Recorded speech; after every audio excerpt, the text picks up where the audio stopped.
Hi, Crazy Cuter here. I'm going to do a side-by-side review on the large and medium rucksacks, Molle's. The medium, it holds about 3,000 cubic inches of space, and it's got 3 separate little compartments where you can run your hose for your hydration bladder through.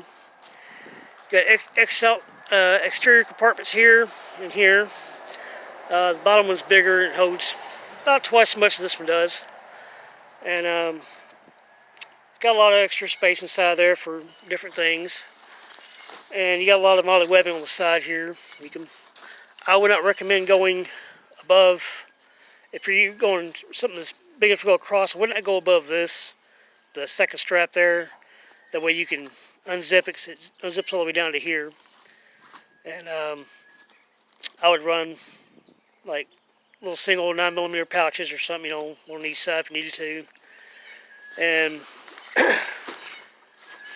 the frame is it's different than the large frame, but you got a smaller waist belt, and the medium straps are different. You can run large waist belt and large straps on these. That's kind of difficult. I mean, the waist belt is not really much different. It just goes up.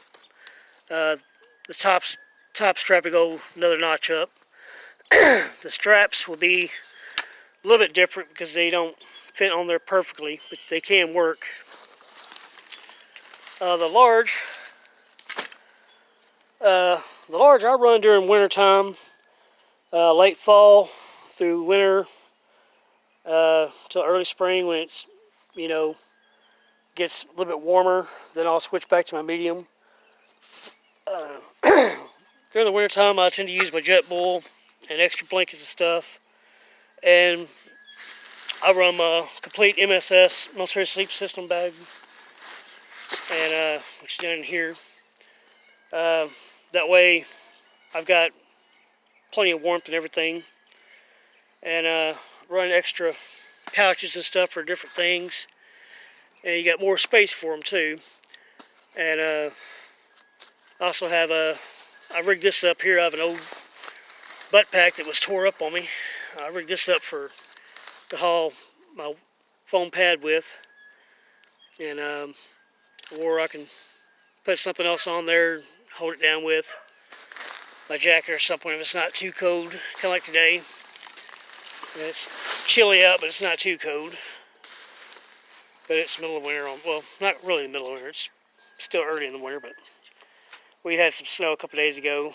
Didn't even get a layer of snow, just enough to notice, and that was it.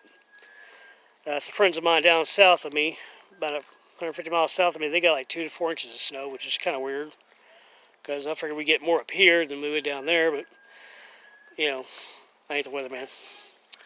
But the large carries about 5,000 cubic inches altogether, while the medium only carries 3,000. And you got 4,000 in your main compartment and 500 on each sustainment pouch. So that kind of gives you the extra space you need for different things. And you also got space on your shoulder straps to put something small. And same thing on your waist belt. You can put a couple things on your waist belt there to haul stuff with. You can do the same thing on the medium here, on this waist belt. You just don't have no place on the strap to carry anything with. But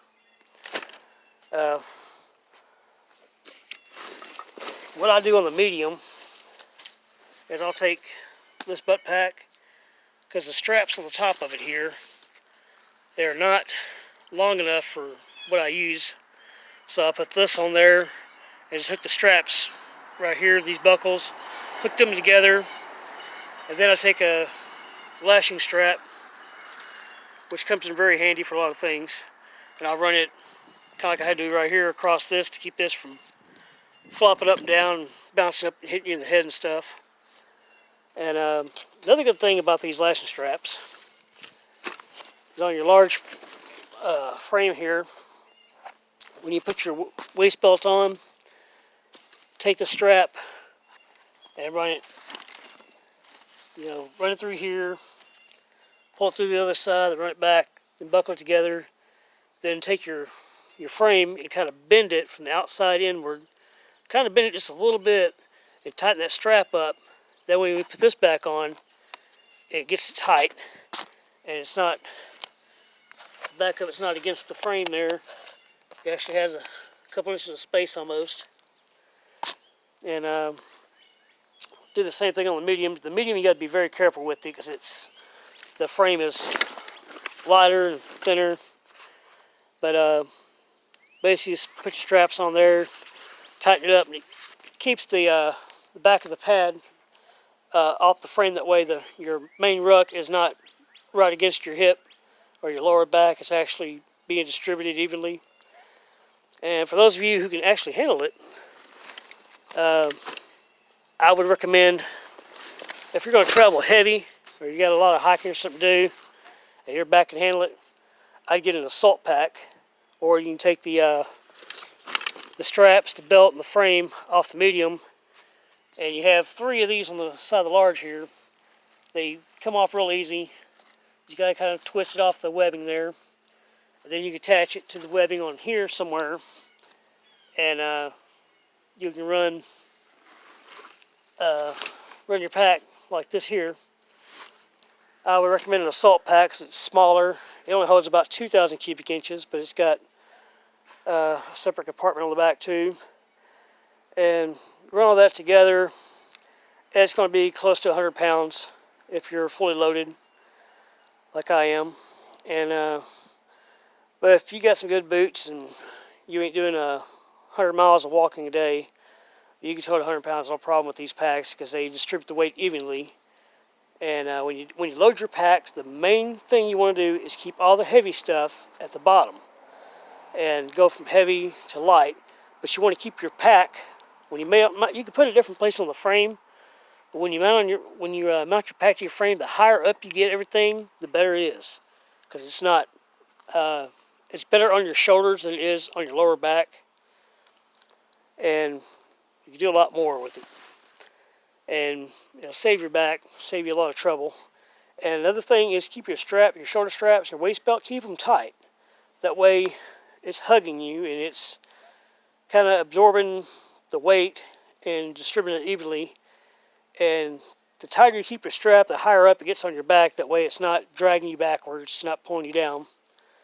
And that'll definitely help you out a lot in the long run. But that's all for now. Any questions, just email me. outlawrider01@gmail.com, or just comment on this video. Later.